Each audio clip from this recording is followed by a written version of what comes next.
Students, ये जो मेरा नेक्स्ट वीडियो है वो यहाँ पर क्वेश्चन है कि बहुपद एक्स स्क्वायर माइनस 3 के शून्य ज्ञात कीजिए और शून्यकों तथा गुणांकों के बीच के संबंध की सत्यता की जांच कीजिए। तो चलिए देखते हैं इसके हम शून्य कैसे ज्ञात करते हैं और इसकी सत्यता की जांच कैसे करते हैं। देखिए यहाँ पर दिया हुआ बहुपद, हमारा बहुपद क्या है? बहुपद है x square minus 3। X square minus 3 है, हमको शून्य निकालना है तो हम क्या करेंगे, इसके इज इक्वल कर देंगे 0 कर देंगे।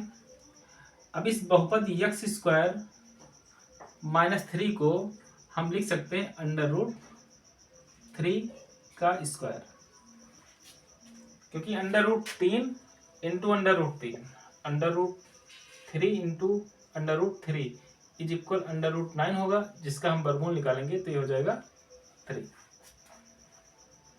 तो हम इसको x square minus under root 3 का होल स्क्वायर इज इक्वल 0 लिख सकते हैं। अब आपको पता होना चाहिए कि ए स्क्वायर माइनस बी स्क्वायर का फार्मूला होता है एक ब्रैकेट में ए प्लस बी और दूसरे ब्रैकेट में ए माइनस बी। यहाँ पर सेम फार्मूला लगाएंगे तो इसको हम लिखेंगे कैसे, एक्स माइनस अंडर रूट 3 एक ब्रैकेट में और एक ब्रैकेट में x plus under root 3 is equal 0। चूंकि हमको शून्य निकालना है तो हम क्या करेंगे, मान लीजिए हम इस एक्स प्लस अंडर रूट 3 को हम इस साइड में ले जाएंगे, यानी इसका हम पक्षांतर करेंगे तो हमारा इस साइड में क्या बचेगा, x minus under root 3 is equal 0 upon x plus under root 3। 0 के बटे में कोई भी संख्या होगी उसका मान 0 हो जाएगा, यानी x minus under root 3 is equal हो जाएगा 0।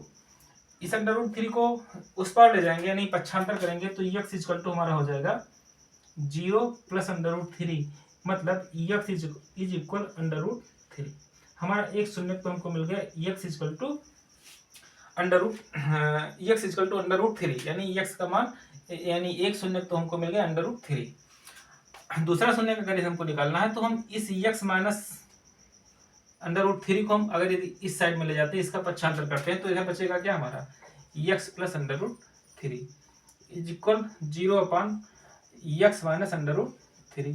यहाँ पर भी x plus under root 3 is equal हो जाएगा हमारा 0 हो गया। अब इस अंडर रूट 3 को हम अगर उस साइड में ले जाते हैं तो एक्स इज इक्वल हमारा हो जाएगा 0 माइनस अंडर रूट 3, यानी एक्स इज इक्वल टू हो जाएगा माइनस अंडर रूट 3। मतलब हमारा दूसरा शून्य कितना मिल गया, x is equal to minus under root 3, मतलब अल्फा का मान हमको मिल गया अंडर रूट 3 और यहाँ पर बीटा का मान मिल गया हमको under root minus under root 3। Okay, अब हमको क्या करना है, इसके शून्यकों तथा गुणांकों के बीच संबंध की सत्यता की जांच करनी है। तो हमको ये पता होना चाहिए कि शून्यकों का योगफल, शून्यकों का योगफल का मतलब alpha plus beta is equal to होता है माइनस बी अपान ए। इसके पहले वाले वीडियो में हमने आपको बताया था कि ए क्या है, बी क्या है। यहाँ पर देखो ए का मान, ए होता है एक्स स्क्वायर का गुणांक, एक्स स्क्वायर के गुणांक को एक्स स्क्वायर के गुणांक को ए से रिप्रेजेंट करते हैं, एक्स के गुणांक को बी से रिप्रेजेंट करते हैं, और जो हमारी जो अचर राशि होती है, अचर राशि को हम लिखते हैं सी अक्षर से।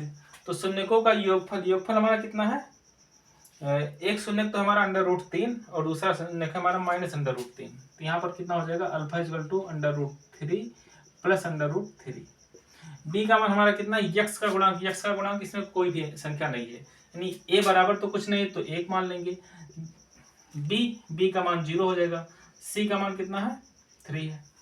यहाँ पर हम उस मान को रखेंगे तो माइनस बी का मान कितना है, कुछ नहीं है तो 0 है, 0 अपान ए का मान कितना है 1 है। अच्छा सॉरी, बीटा का मान आया माइनस अंडर रूट 3, तो यहाँ पर हम लिखेंगे माइनस अंडर रूट 3। तो ये √3 और -√3 हो जाएगा हमारा 0।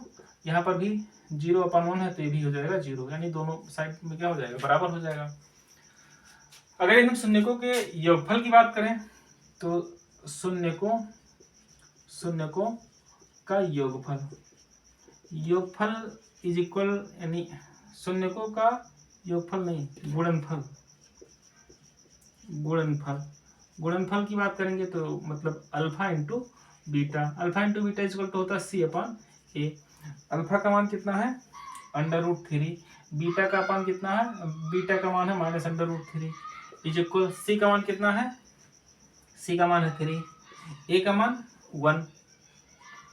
इसमें हम रखकर अगर मल्टीप्लाई करते हैं तो √3 इंटू -√3 ये हो जाएगा -3। अच्छा, C का मान हम देख रहे हैं यहाँ पर, हाँ C का मान माइनस में है, -3 है, तो यहाँ पर हम लिखेंगे -3, ये भी हो जाएगा हमारा -3। यहाँ पर भी left hand side and right hand side दोनों इक्वल है। इस प्रकार हमारे जो है बहुपद के शून्यक ज्ञात हो गए, यानी द्विघात समीकरण के शून्यक, एक तो √3 और दूसरा -√3 है, और इसकी सत्यता की भी जांच हो गई। ओके गाइस, शायद समझ में आ गया होगा आपको।